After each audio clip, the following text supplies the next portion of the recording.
Forma sobre somente crer. Tudo é possível, somente crer.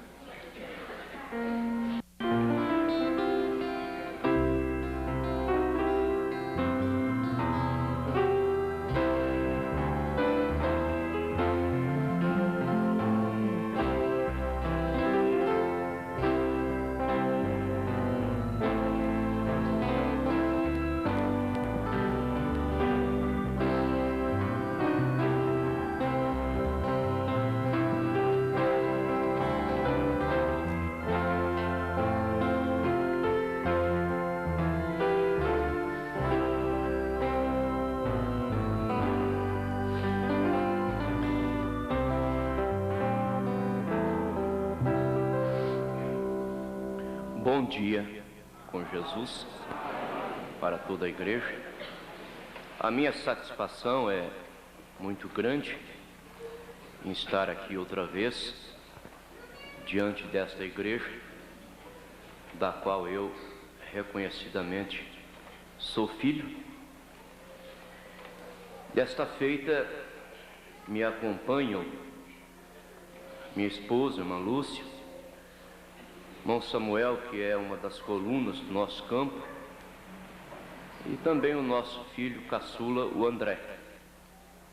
Como já foi anunciado, à noite nós falaremos no encerramento de Anápolis. Vamos ficar de pé nesse instante.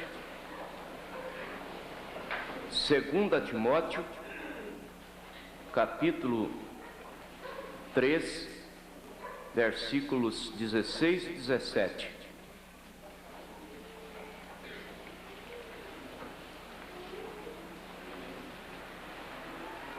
Toda a Escritura divinamente inspirada é proveitosa para ensinar, para redarguir, para corrigir, para instruir em justiça, para que o homem de Deus seja perfeito e perfeitamente instruído para toda boa obra. Afável Deus Pai Todo-Poderoso, nós estamos em uma manhã de escola, de ensinamento, e sabemos, ó Pai, que a Tua palavra é fecunda, ela é rica, ela penetra em todas as áreas da nossa vida, ela nos ensina como sermos pais, como sermos filhos, como sermos maridos, como sermos esposas, como sermos patrões, como sermos empregados. Ela nos ensina no convívio da sociedade, ela nos habilita para toda boa obra. Em humildade de coração, eu te peço que tu me tomes nesta manhã, para que o povo seja abençoado.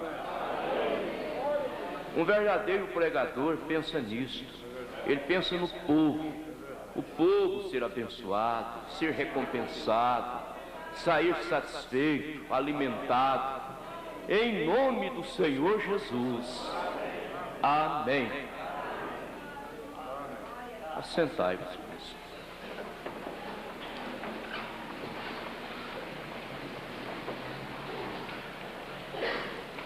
Nós vamos iniciar a palestra nesta manhã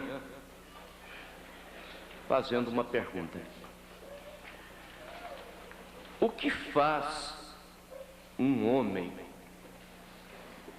ser um falso pregador? Seriam as suas fraquezas? As fraquezas são próprias desta condição humana na qual vivemos.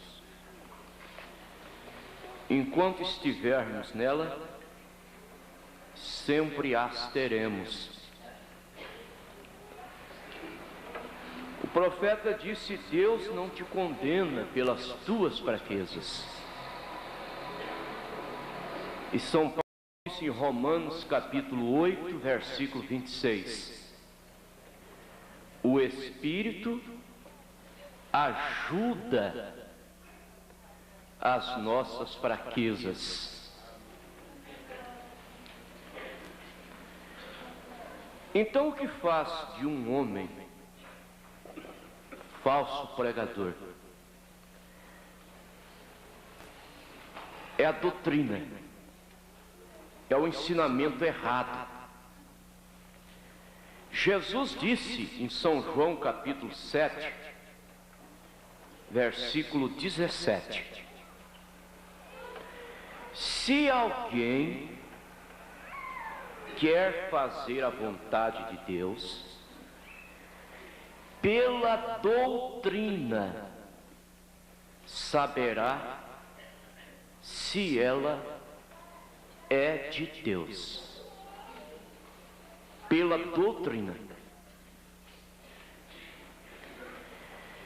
No livro de Isaías, no capítulo 8, versículo 20, está escrito assim: à lei e ao testemunho, se eles não falarem segundo esta palavra, nunca verão a alva. Se eles não falarem segundo esta palavra. Que palavra? A palavra de Deus. Porque a minha palavra, como homem, falha, mas a de Deus é infalível. São Pedro disse em sua primeira carta, capítulo 4, versículo 11: se alguém falar, fale segundo as palavras de Deus. Oxalá se todos os que falassem, todos os que pregassem segundo as palavras de Deus. Jesus disse em São João capítulo 7, no versículo 38, quem crer em mim, como diz a Escritura, rios d'água viva correrão do seu ventre. Ele não disse quem crê em mim, como diz a igreja fulana.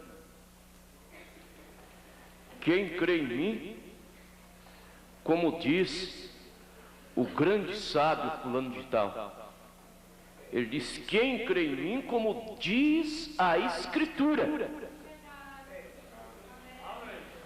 Se eu fosse crer em Jesus, como dizem as chamadas testemunhas de Jeová, eu diria que ele é uma pessoa que ocupa uma posição intermediária entre Deus e os anjos, menor que Deus e maior que os anjos. Se eu fosse crer em Jesus, como diz, ou como dizem as denominações em sua maioria, eu diria que ele é a segunda pessoa da Trindade. Mas como eu creio em Jesus, como diz a Bíblia, como diz a Escritura, eu digo que ele é o primeiro e o último. Apocalipse capítulo 2, versículo 8. Ao anjo da igreja que está em Esmirna escreve: isto diz o primeiro e o último, o que foi morto e reviveu. Então, o equívoco doutrinário, ter uma concepção errônea acerca de Deus, Isto faz do homem um falso pregador. Suas fraquezas, não. Deus usou um Noé, ele se embriagou. Deus usou um Abraão, ele se apostatou. Deus usou um Moisés, ele irou, feriu a rocha 2 vezes. Deus usou um Davi, ele caiu. Deus usou um Sansão, ele pecou. Deus usou um Jonas, ele desobedeceu. Só que em Hebreus capítulo 11, quando São Paulo incluiu na galeria dos heróis da fé nomes tais como de Abraão, de Noé, de Moisés, ele não mencionou suas fraquezas. Ele não mencionou a embriaguez de Noé. Ele mencionou a fé de Noé para fazer uma arca. Ele não mencionou a apostasia de Abraão. Ele mencionou a fé de Abraão para sair e receber um lugar por herança, sem saber para onde ia. Ele não mencionou a ira de Moisés em ferir a rocha 2 vezes. Ele mencionou a fé de Moisés em trocar o palácio de Faraó pelo deserto abrasador, preferindo sofrer com o povo de Deus do que por um pouco de tempo ter o gozo do pecado. Nós cremos também piamente que as nossas fraquezas ficam do lado de cá, e nós entraremos lá pelos méritos de Jesus Cristo. O profeta disse na mensagem Melquisedeque, o grande príncipe e rei, no parágrafo 132, e olhe, Abraão, como todos mortais, cometeu erro. Porém, não importava quantos erros ele cometia, sua âncora ainda estava segura, pois ele tinha a promessa. A falibilidade humana está patente. O grande sábio Salomão disse no 2º livro de Crônicas, capítulo 6, versículo 36, porque não há homem que não peque. É certo que nós não usamos isto como pretexto para nos acomodar a coisas erradas, a pecados premeditados. Nós lutamos, e se não damos conta de ser o que queremos ser, Deus nos julga pelo desejo dos nossos corações. Nós não alcançamos a realização nesta dimensão humana. Sempre haverá um clamor, um gemido pela adoção plena, conforme Romanos 8, 23.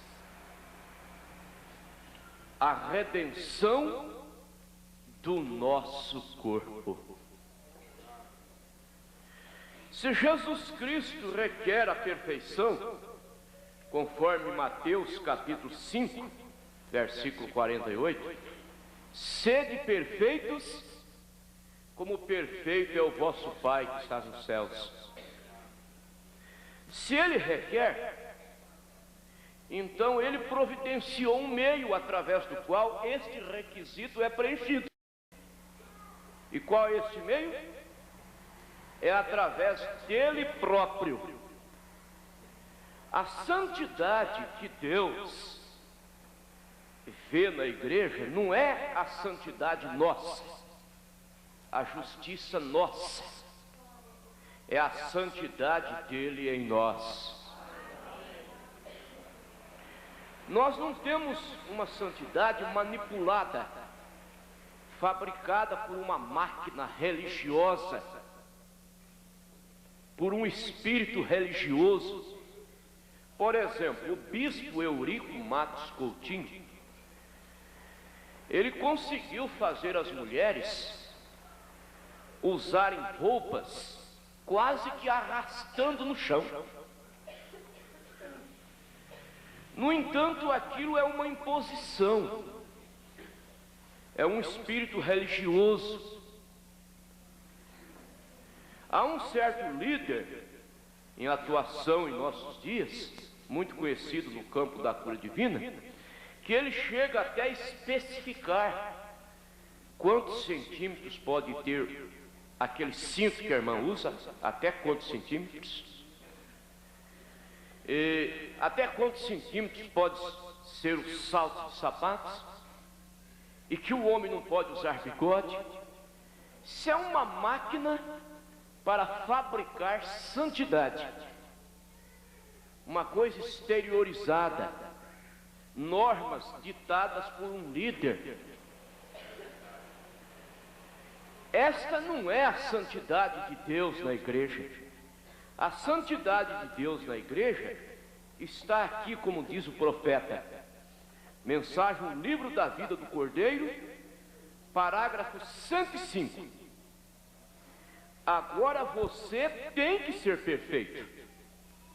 Jesus disse: sede vós, pois, perfeitos, como é perfeito o vosso Pai que está nos céus. Agora, como você vai ser quando continuamente peca, quando continuamente faz o que é errado? Agora, isto vai enroscar os legalistas. Mas note, não é o que você faz, é o que Deus fez. Nós não pregamos boas obras como meio de produzirem salvação. Salvação não produz boas obras. Ou melhor, boas obras não produzem salvação. Agora, a salvação produz boas obras.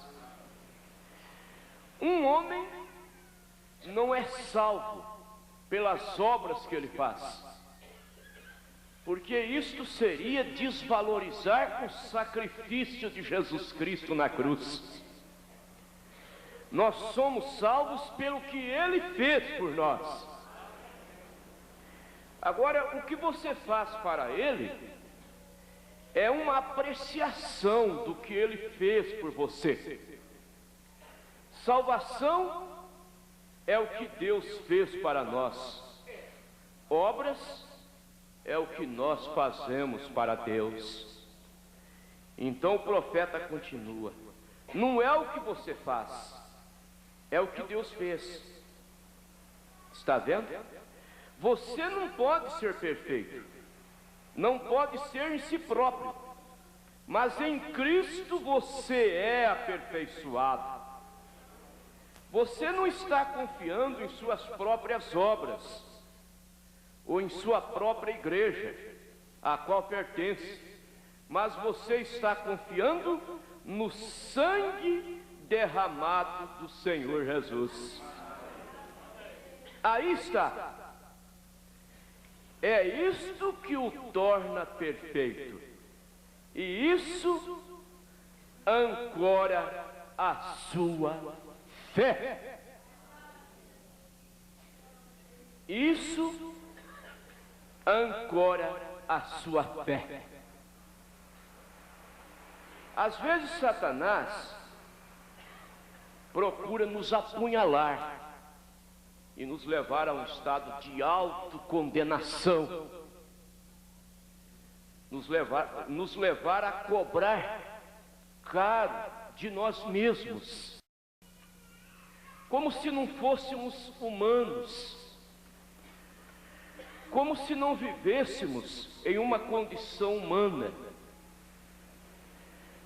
O profeta de Deus chega a afirmar: enquanto você estiver nesta dimensão, terás uma natureza pegajosa, contra a qual terás que lutar. Afirmação do profeta de Deus. Nesta condição humana, nós sofremos influência até de astro, o signo, a nossa natureza. Às vezes há pessoas que são pacatas, pessoas calmas, e que nunca tiveram um novo nascimento, nunca tiveram uma experiência com Deus. São pacatas por uma questão de índole, de personalidade.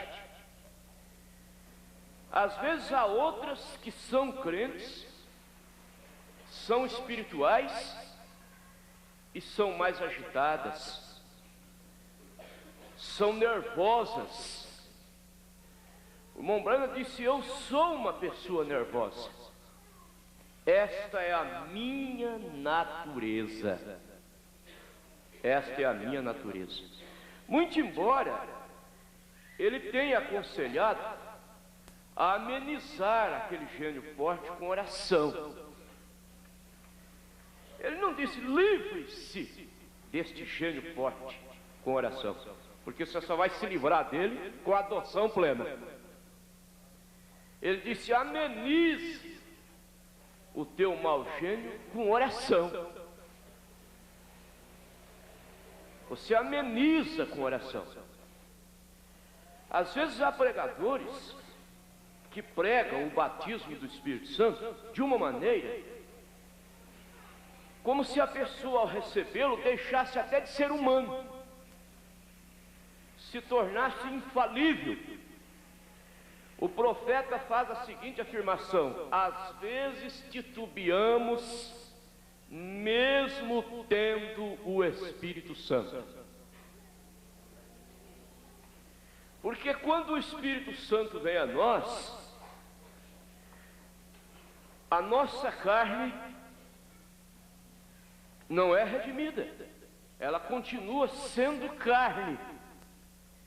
E você pode ler em Romanos capítulo 7, a luta do apóstolo São Paulo. Ele chegou a dizer: no meu interior, eu tenho prazer na lei de Deus. No meu interior, a minha satisfação é a lei de Deus.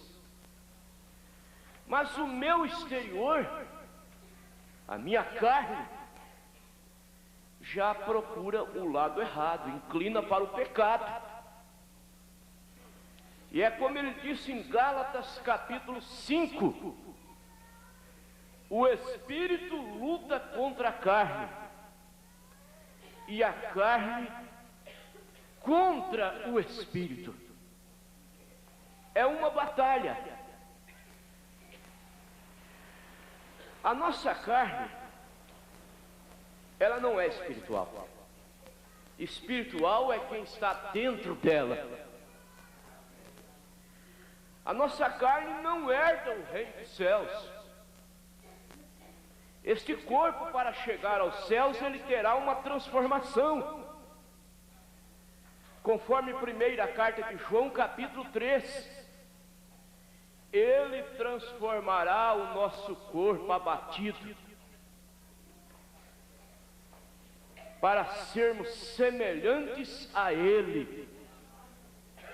João chegou a dizer: filhinhos, ainda não foi manifesto o que seremos.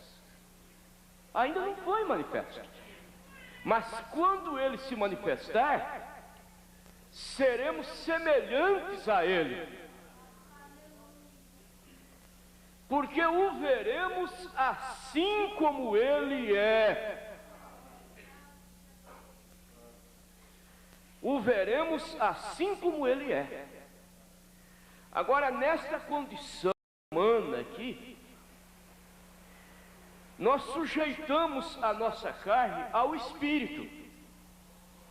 Porque em Romanos capítulo 8, São Paulo disse: porque nenhuma condenação há para os que estão em Cristo Jesus, que não andam segundo a carne, mas segundo o Espírito. É que com o envio do Espírito Santo, é Cristo vivendo em você. Paulo disse em Gálatas 2:20: não sou eu quem vive, mas Cristo vive em mim. Muito embora você continua gemendo, aguardando aquela adoção, insatisfeito. Ninguém está satisfeito consigo mesmo. E este é um dos segredos do batismo do Espírito Santo. Um dos segredos, uma das evidências do batismo do Espírito Santo em você é você estar insatisfeito consigo mesmo. São Paulo chegou a dizer em Romanos 7: miserável homem que sou. Ele chegou a se chamar de miserável.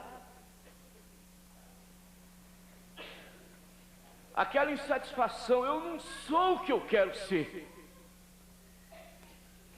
não sou aquilo que desejo ser. Mas quanta gente, por exemplo, quantas mulheres que desejam ser como a Xuxa, e Deus as julga pelo desejo do coração delas, como se elas estivessem ali na tela da televisão com aquela sainha curta, dizendo ser a rainha dos baixinhos, quando a rainha dos teus filhos é a senhora, irmã, que teve dores de parto para possuí-los. E eu cheguei a pregar uma vez: já que ela gosta tanto de filhos, por que que não se casa? Já que ela gosta tanto de crianças, retificando, por que que não se casa e não tem uma penca de filhos para cumprir o mandamento de Deus a respeito da mulher, em 1 Timóteo capítulo 2, versículo 15? E a mulher salvar-se-á dando à luz filhos, se permanecer na fé, na modéstia, na santificação. Mas se Deus julga aquela mulher pelo desejo do seu coração, se aquele homem que deseja aquela mulher tem aquele desejo impuro no seu coração e não realiza, não consuma o ato por falta de uma oportunidade, Deus o julga pelo desejo que está no seu coração. Deus nos julga também pelo desejo dos nossos corações, quando desejamos ser aquilo que não damos conta de ser. Entre nós e Deus está o sacrifício do Senhor Jesus Cristo. O sangue está continuamente entre nós e Deus. É a manutenção da nossa salvação. Você foi salvo pela fé em Jesus Cristo, pela graça. Agora o sangue te conserva salvo, te mantém salvo. Quantas vezes você já errou depois do batismo, depois de ter o conhecimento da verdade? No entanto, você está aqui. Por quê? Porque o sangue é a manutenção da tua salvação. Te mantém salvo. Você jamais perderá a tua salvação. Às vezes você pode até sofrer aqui na terra a consequência de uma coisa errada. Você pode expurgar na carne a consequência daquele erro, mas o teu nome permanece no livro da vida do Cordeiro, porque ele foi escrito ali antes da fundação do mundo. Davi disse no Salmo 51, versículo 12: torna a dar-me a alegria da tua salvação. Ele perdeu aquela alegria, aquele gozo que ele tinha com Deus, quando ele pecou, mas ele não pediu para Deus devolver-lhe a salvação, porque ele não a tinha perdido. Ele pediu para Deus devolver-lhe a alegria. E Deus devolve uma coisa que é perdida. Claro que devolve.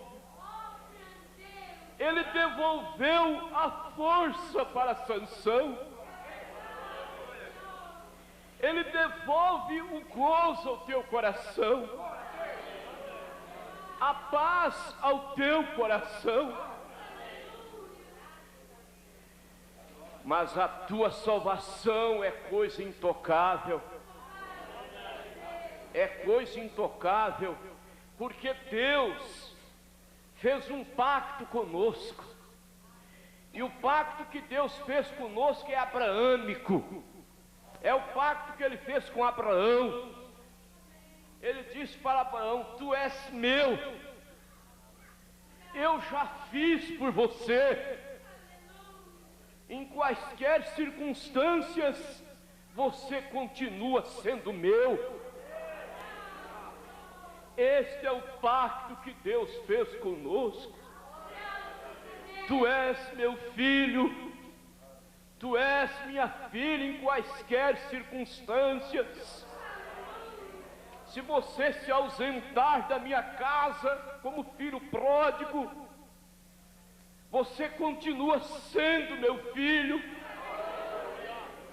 Eu te busco, ainda que para isto eu tenha que soltar um demônio para te afligir, ainda que para isto eu tenha que liberar um demônio para adoecer um filho teu, para fechar a porta do teu emprego, para te jogar em uma cama, para você se lembrar da igreja, para você se lembrar da ceia que você tomou, do pastor, para você se lembrar dos cultos nos quais você se deleitou,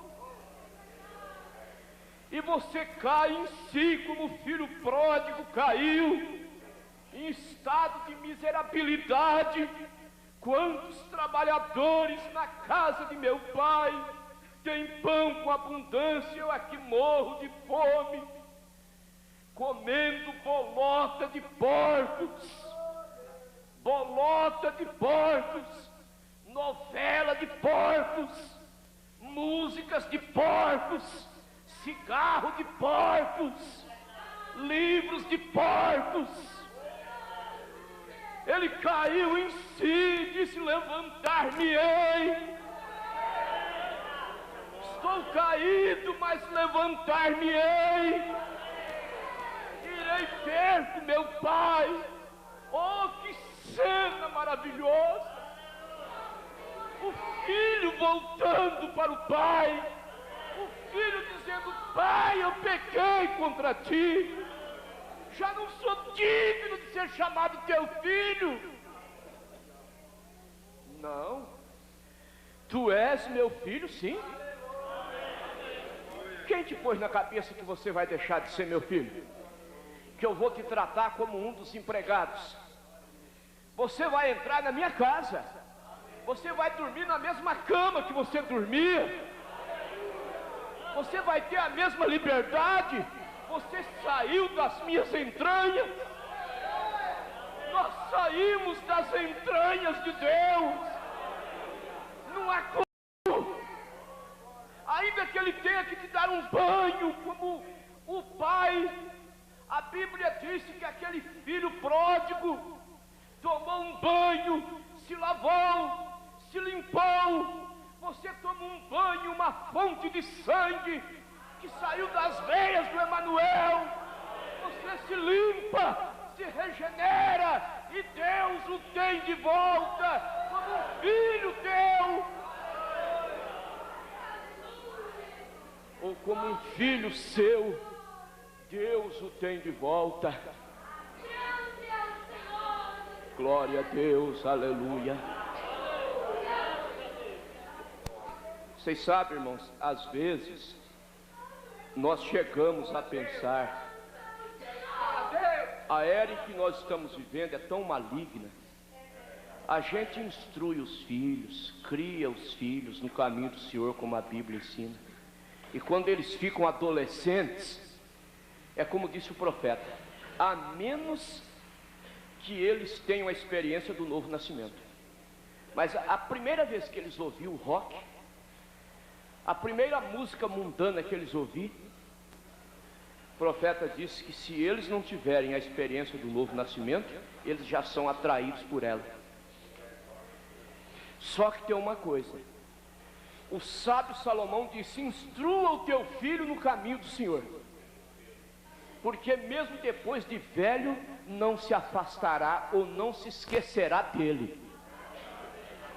Mãe, a senhora pensa, esse filho que a senhora tem desviado, mas que tantas vezes a senhora ensinou o caminho de Deus para ele, a senhora pensa que isto não está no seu inconsciente? Está guardado em seu inconsciente. Em determinados momentos esbarra lá assim, aquele cigarro que ele vai fumar, aquela coisa errada que ele vai fazer, esbarra naquilo que ele aprendeu. Ele pensa: essa não foi a formação que a minha mãe me deu, essa não foi a formação que meu pai me deu, não foi isso que eu aprendi. E ainda há esperança. Não perca a esperança. Ainda há esperança. Ele ainda pode voltar. Às vezes você chama tanto Deus em oração, e Deus vem na hora certa. Deus vem na hora certa. A irmã de Lázaro disse: Senhor, se tu estivesse aqui, o meu irmão não teria morrido. Se tu tivesse respondido minha oração, o meu filho não estaria do jeito que está. Espere aí, Deus ainda entra em cena. Eu vim agora, porque se eu viesse quando você me chamou, eu teria curado o enfermo. Agora você vai ouvir a voz: Lázaro, sai para fora. Deus trabalha através do tempo. Deus opera através da oração de uma serva sua. É uma questão de esperar em Deus. Aleluias. O homem natural, ele conhece menos de Deus do que um animal irracional conhece o seu dono. O homem natural. Em Isaías capítulo 1, versículo 3 está escrito: o boi conhece o seu dono, o jumento a sua manjedoura, mas Israel não entende, não tem conhecimento.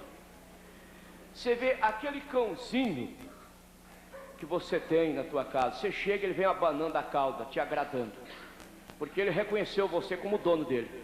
Se é outro, ele pode enraivecer e até mordê-lo. O homem tem menos conhecimento de Deus do que o animal irracional em relação ao seu dono, tratando-se do homem natural. Vocês já pensaram no absurdo os astronautas irem no espaço e voltando dizendo que não viram nenhum sinal de que Deus existe, e aquilo causar confusão entre os ministros. Isso é um absurdo. Dizer que para admitir a existência de uma coisa tem que se ver aquilo, no mínimo é uma estupidez. O homem vê o vento, mas está provado que ele existe. O homem vê a dor, o homem vê a tristeza, o homem vê a alegria, o homem vê o oxigênio, mas está provado que ele existe, sem o qual morreríamos daqui a mais alguns instantes. O homem não vê a Deus, mas está provado que ele existe. Romanos 1:20. Porque o seu poder, a sua divindade se entendem pelas coisas que são criadas, para que por elas eles fiquem inexcusáveis. Nós que temos a revelação, nós vemos a Deus, sim. Nós vemos Deus na natureza. Salmo 19, os céus proclamam a glória de Deus, e o firmamento anuncia as obras das suas mãos. Nós vemos Deus na natureza.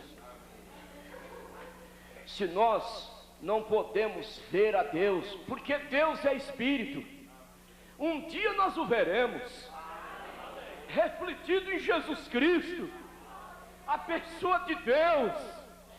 Mas hoje nós sentimos Ele em nossos corações. Você sente Ele em todos os momentos. Nos momentos mais difíceis da tua vida, você sente que Deus está contigo.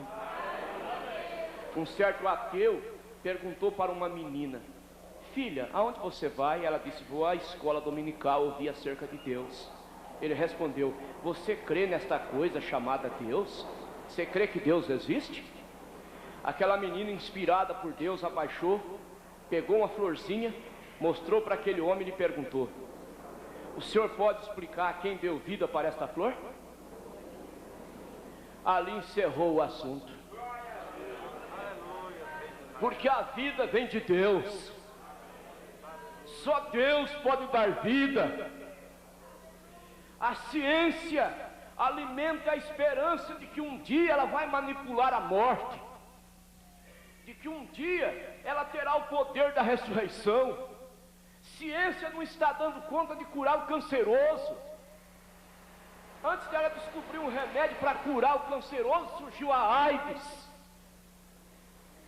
Antes dela descobrir um remédio para curar o aidético, surgiu a ebola, um vírus pior ainda que mata dentro de 10 dias. E eles podem ter suas explicações em laboratório, suas explicações científicas, mas isso é o diabo. São demônios. Doenças são demonologia do estado físico, diz o profeta de Deus. Mombrana foi um especialista em Deus, especialista para falar acerca de demônios também. E ele disse que as enfermidades são demônios do estado físico. E a ciência jamais vai manipular a morte. Só um venceu a morte. Foi a semente de Abraão. A real semente de Abraão. Os profetas do Velho Testamento possuíram portas de muitos inimigos. Possuíram portas de muitos inimigos. Moisés possuiu as portas do Mar Vermelho. Daniel possuiu as portas dos leões lá na cova. Sadraque, Mesaque e Abednego possuíram as portas da fornalha de fogo. Mas morreram, foram vencidos pela morte, até que um dia veio um, nascido de mulher, sem ser pela via do sexo, com poder para conquistar a morte, com poder para vencer a morte. E ele ressuscitou o filho da viúva de Naim, a filha de Jairo, Lázaro, há 4 dias. Ele ressuscitou no 3º dia. Lá em Jerusalém há uma sepultura aberta. testificando que Ele vive. E aqueles que dormiram no Senhor, vivendo a mensagem da era, ressuscitarão também quando Ele voltar. Porque só Ele pode dar vida. O homem não pode dar vida. Por isso toda a cura vem de Deus. O médico faz aquele corte ali, mas quem vai sarar aquele lugar que ele cortou são células que crescem. Células para crescer tem que terem vida, e a vida vem de Deus. Então toda a cura vem de Deus. Toda a cura vem de Deus. Mesmo você passando pelos médicos, é Deus que te curou. Agora há aquela cura que vem direta de Deus, sem passar pelas mãos dos médicos. E é o que Ele pode fazer nesta manhã, te abençoar através da palavra que está sendo pregada. Nós cremos na palavra de Deus. Diga uma palavra e o meu criado sarará. Glória a Deus. Aleluia. Glória a Deus. Nós confiamos, igreja, no poder de Deus. E nós nos relacionamos com Deus através da oração. Os homens têm tentado burocratizar, se tornar difícil para se aproximar de Deus. Vocês sabem como que é. Você vai falar com um homem importante, talvez seja um tanto difícil, por causa das exigências protocolares. Então você chega ali, não é com ele, não é possível hoje. Tem um secretário dele, tem um fulano, tem um ciclano. Agora com Deus não. Deus não tem secretário. Aquele moço que tombou na guerra, alguém falou para ele: você não rezou uma Ave Maria? Ele disse: não, eu não quero falar com a secretária. Eu quero falar com o chefe. Eu quero falar direto com o chefe. Glória a Deus. E você pode falar com ele. Não precisa de vir o fulano ou o ciclano. Você tem fé na tua própria oração. Você sabe que Cristo está em você. Cristo está na igreja. Ele não está em um homem particularmente. Então isso não dá fama para o homem, não dá personalismo para o homem. Se é a igreja que ora, se Sara é a igreja que orou, ninguém fica famoso, ninguém fica um super-homem. Este é o momento. João Batista disse: convém que eu diminua e que ele cresça. O ego tem que diminuir, a fama tem que diminuir, o povo tem que olhar para Jesus. É para Jesus, Jesus, Jesus somente. Glória a Deus.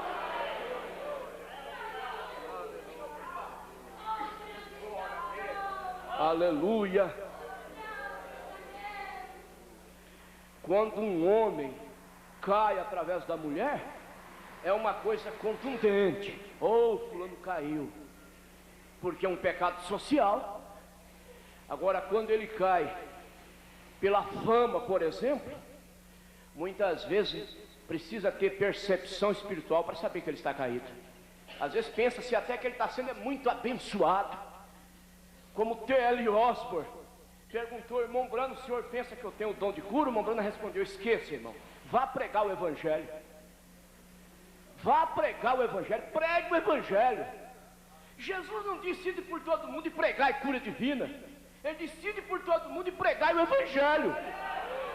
Agora a cura divina está embutida no evangelho.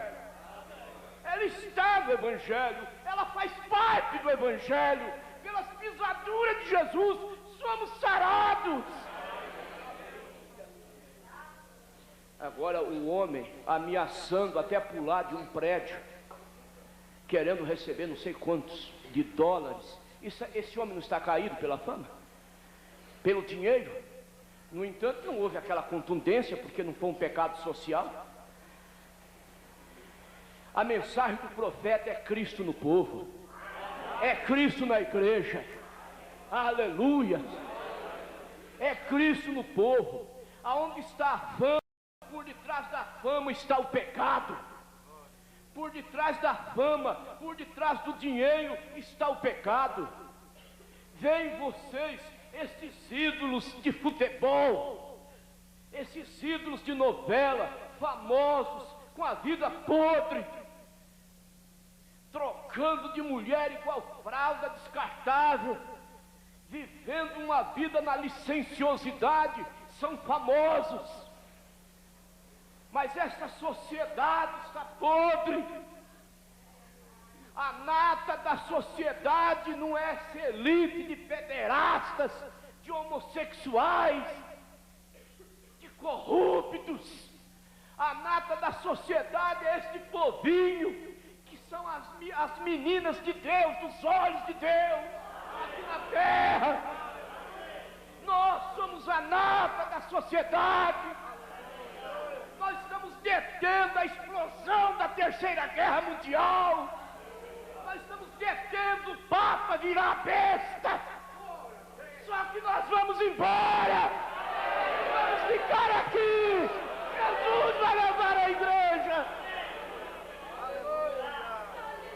Glória a Jesus. Glória a Deus.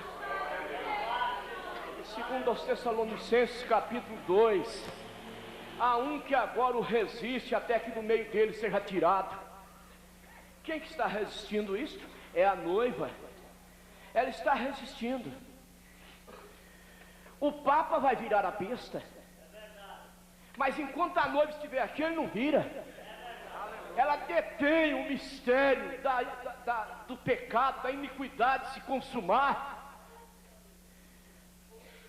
A plenitude de Deus vai cair na noiva. Mas a plenitude de Deus vai cair em um homem também. A plenitude do diabo vai cair em um homem. A de Deus vai cair na noiva. E quando essa plenitude cair na noiva, quantas coisas deixarão de ser, quantos problemas desaparecerão como uma neblina, coisas com as quais você vai ter que conviver, irmã, aqui. Enquanto você viver nesta condição humana, você terá que conviver com esta situação. E se Deus não tira isso de você, mas te dá força, te anima, te fortalece. Você vem à igreja, você ouve uma palavra que te anima, que te edifica, que te encoraja a lutar. Mas quando a noiva subir, será uma coisa como que simultânea. A noiva sobe, a plenitude de Satanás desce em um homem. E ele se torna besta, e ditatorialmente ele vai governar a terra, governar o mundo. Vai matar, porque esse espírito tem sede de sangue. Se ele não está matando agora, é por uma questão de conveniência. Se ele não está matando agora, é por uma questão que ele se adaptou às circunstâncias do momento. Agora a tática não é matar, pelo contrário, é aproximar, é querer fazer amizade, é querer dar a mão, é querer dizer somos um. Mas nós não queremos amizade com o diabo, não.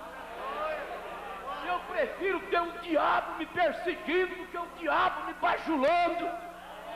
Eu prefiro ter Satanás me atacando do que Satanás me favorecendo através de tijolos, de terreno, mediante compromisso político. A noiva está separada dessas coisas.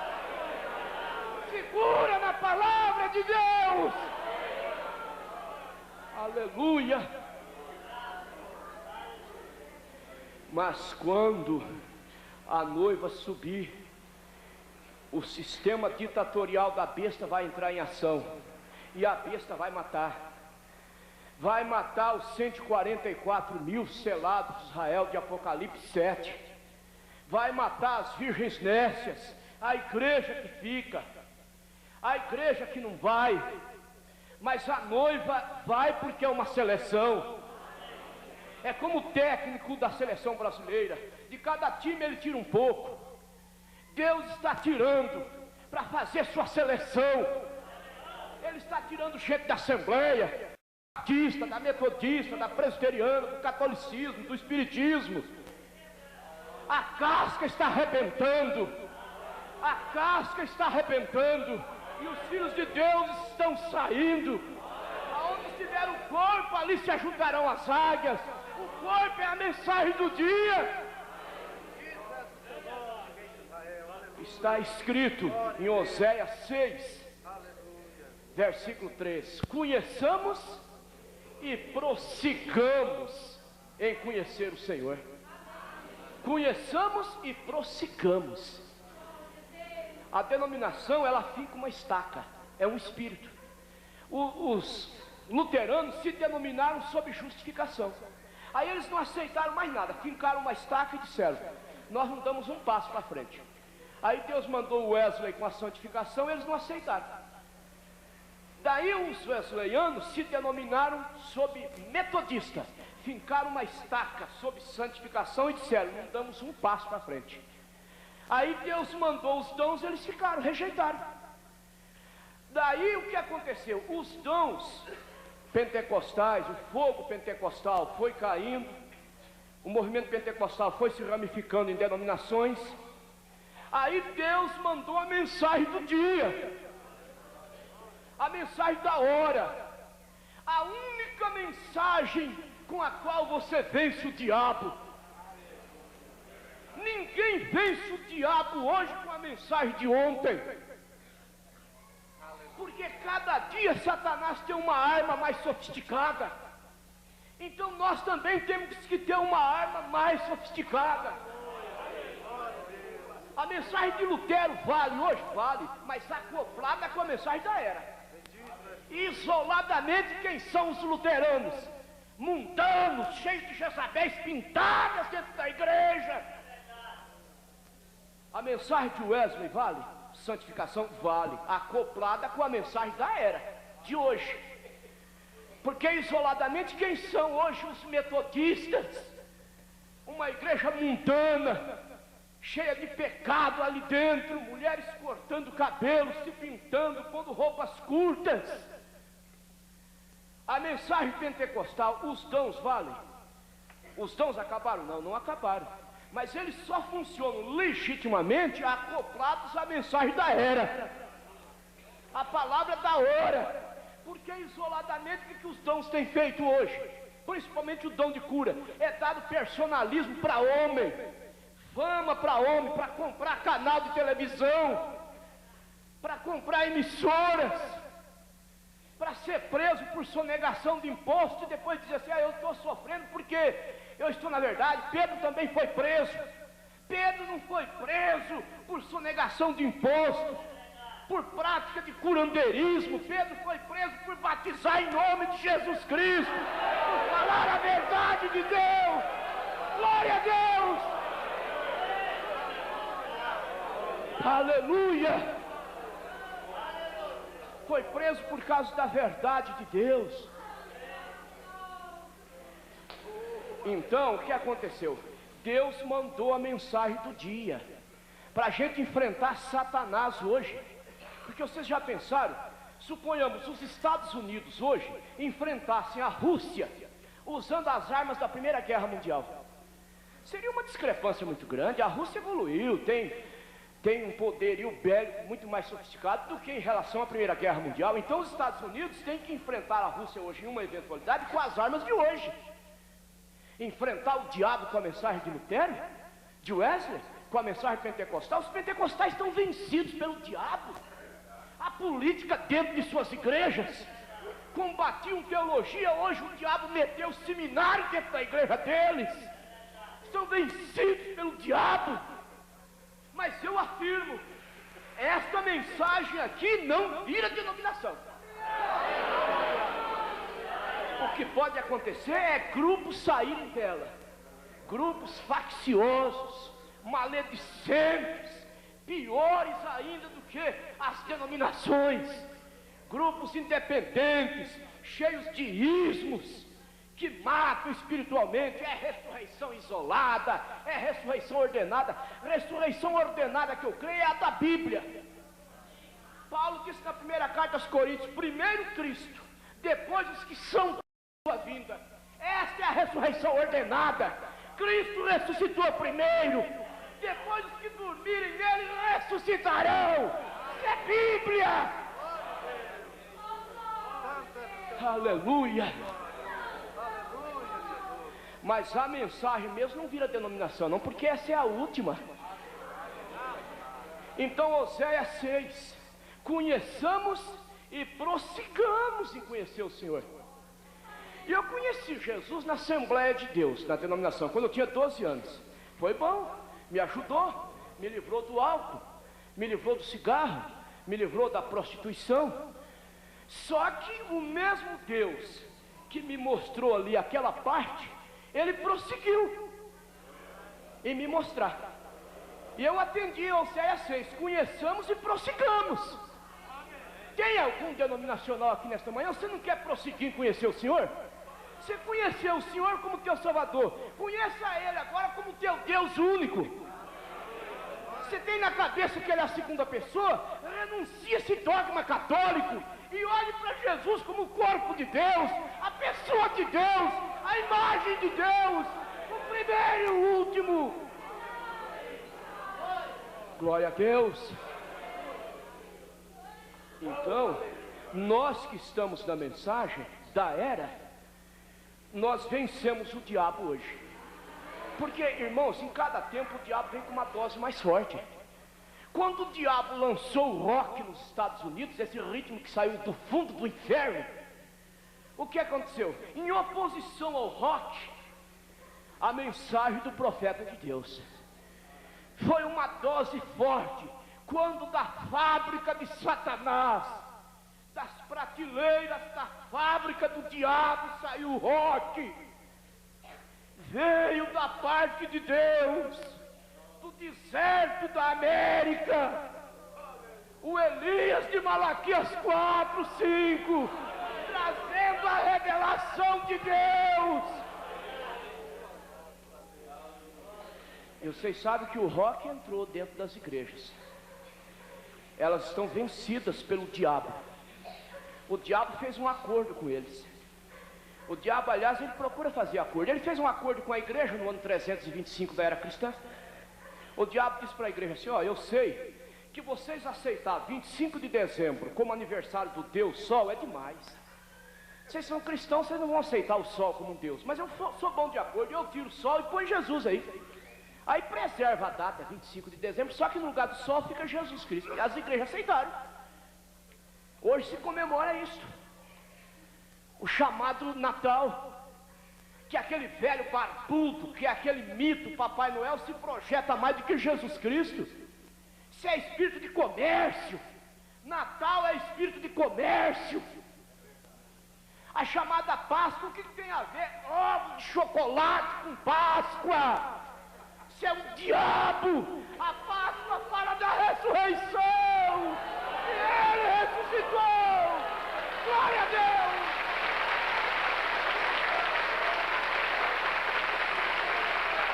Aleluia. Glória a Deus.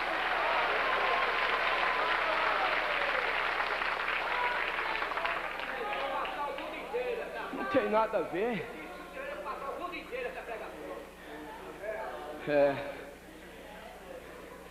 Mas o profeta disse: se é espírito de comércio, quem ganha é os comerciantes. Até o chamado Dia das Mães, os comerciantes ganham com isto. Se tornou um comércio. O filho passa o ano todo dando desgosto para a mãe. Depois é o Dia das Mães, hipocritamente vai lá dar um beijinho na mãe, um presentinho para a mãe. Não que eu seja contra dar um presente para a mãe no Dia das Mães. Exatamente, é dia dos namorados, é tanta coisa, e quem ganha com isso é o comércio. Dia da Bíblia. A mãe não quer um dia específico para ela não, mãe é mãe todo dia. A Bíblia não quer um dia para ela não quer um monumento para ela não, a Bíblia quer ser obedecida. A Bíblia quer ser guardada. Isto é uma verdade. Então, igreja, vocês vejam bem, o rei do rock, Elvis Presley, diga-se de passagem, pentecostal, hein?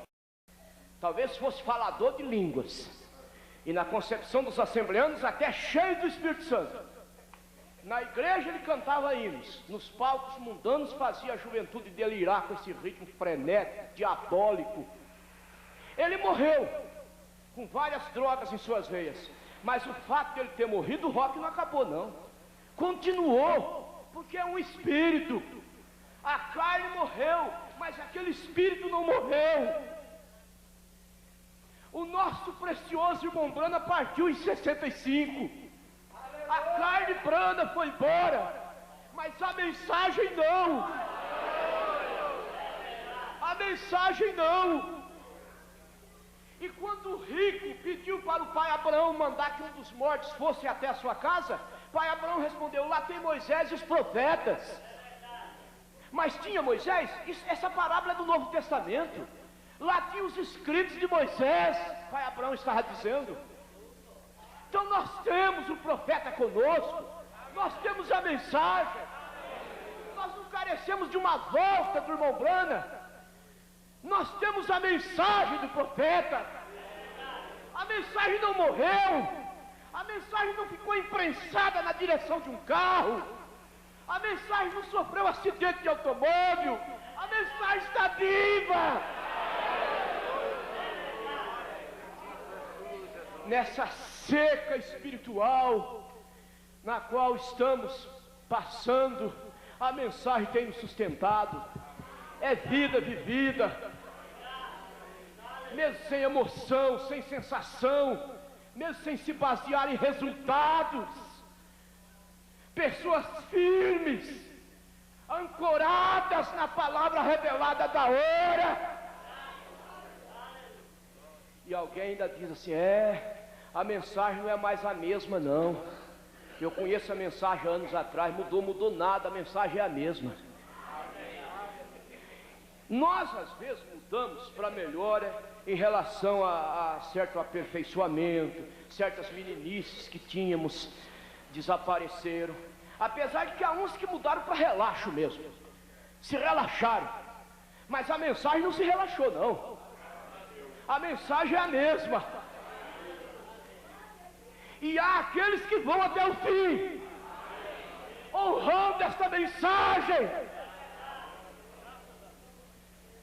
Há aqueles que não ficam deixando o diabo, esse espírito que te faz agir com rebeldia e de vez em quando cortar teu cabelo. A mensagem condena isto. E se você faz por uma vez, a tua consciência não doeu, para você se arrepender daquilo, você faz a segunda, a terceira, se acomoda. O diabo aplica uma anestesia em certos crentes, e eles ficam insensíveis. Você sabe o que é anestesia? Para não sentir dor, né? Então o diabo aplica uma anestesia, conta uma mentira, não sente dor na consciência. Cobiça aquela mulher, já acostumou até com isso. A consciência não acusa.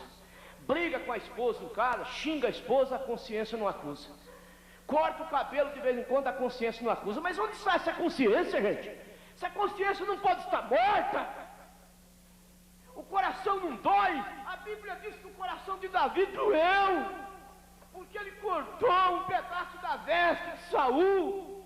Se Deus está no teu coração, ele dói quando você erra. Até uma discussão que você tem com a esposa em casa, depois que passa o nervosismo, teu coração dói. Puxa vida, eu não devia ter falado isto. Eu excedi, que eu estava nervoso. Você vai lá e fala: minha esposa, você me perdoa? Eu falei aquilo porque eu estava nervoso. Eu falei aquilo sob uma forte emoção. Cabe também a esposa entender, né? Às vezes alguém fala uma coisa sobre uma forte emoção, você tem que entender, não é aquilo, ele não pensa aquilo, ele falou aquilo porque estava sob uma forte emoção. A emoção passa, ele volta atrás, ele se arrepende, ele se aproxima de você, ele pede perdão. Aleluia! É Esta é a atitude, esta é a maneira cristã. Então, igreja, a nossa vitória é certa. Nós estamos na mensagem da hora, na mensagem do dia. Esta é a última. A outra não será mais para nós, será para os judeus por meio de Moisés e Elias. E não é um homem com dois ministérios, são dois homens. Se você chegar a ver Moisés e Elias pregar, é porque você ficou. Alguém está aqui dizendo que é Moisés e Elias, um homem na terra, dizendo que é o Cristo, que é Moisés e Elias. É uma confusão, é uma parafernália de confusão. Uma hora é o Cristo, outra hora é Moisés e Elias. Isso é confusão. E eu não vou ver Moisés e Elias pregar, porque quando Moisés e Elias estiverem pregando, eu estarei lá. Você também estará lá. Glória a Deus, na glória com Jesus. Daí, quando vencerem os 3 anos e meio, nós vamos voltar. Nós vamos dar um passeio com Jesus, de lua de mel. Oh, passeio bendito. Nós vamos ir com Ele aqui para a terra. Nós vamos viver com Ele 1000 anos. Assentado no trono ao lado dele, Ele é o rei, nós seremos a rainha. Oh, bendito seja Deus. Após o milênio, a segunda ressurreição, a eternidade, a nova Jerusalém que vai descer do céu, da qual você é um cidadão, e nós vamos viver eternamente com Jesus. Que Deus cele estas verdades em vossos corações. Vamos ficar de pé nesse instante. Glória a Deus. Ó Senhor, Deus maravilhoso, Pai da eternidade, Príncipe da paz, Lírio dos vales, Deus forte, único e verdadeiro, que o Senhor possa selar isto em nossos corações e ajudar a Tua igreja a vencer esses dias maus que ainda nos restam, ó Pai, sustentando a cada um em Tuas mãos, dando força, ó Pai, para sermos mais do que vencedores, confortando a cada um nos momentos de lutas e provas, ó Pai, em nome do Senhor Jesus Cristo. Amém, Jesus. Amém, Senhor. Amém, aleluia, amém, glória a Deus. Deus abençoe o pastor Luiz Mendes. Glória a Jesus. Sempre bem-vindo aqui, né? Amém? Glória a Deus. Agora nós vamos lembrar de que às 5 horas o irmão Luquemba estará iniciando um resumo da era de Éfeso. É muito importante isso que está acontecendo em relação às eras. Tivemos domingo passado o resumo das eras, mas eu fui inspirado a fazer o resumo de cada era particularmente, através deles, né? O irmão Luquemba vai fazer hoje o de Éfeso, das 5 às 5h30, 17 a 17h30. E logo em seguida teremos mais uma parte da mensagem saindo fora do arraial, na voz do profeta, e aquele grande culto abençoado. Glória a Deus. E pedimos a Deus que o encerramento lá em Anápolis seja abençoado também, né? Amém. Glória a Deus. Abençoe mais um ou outro. Glória a Deus.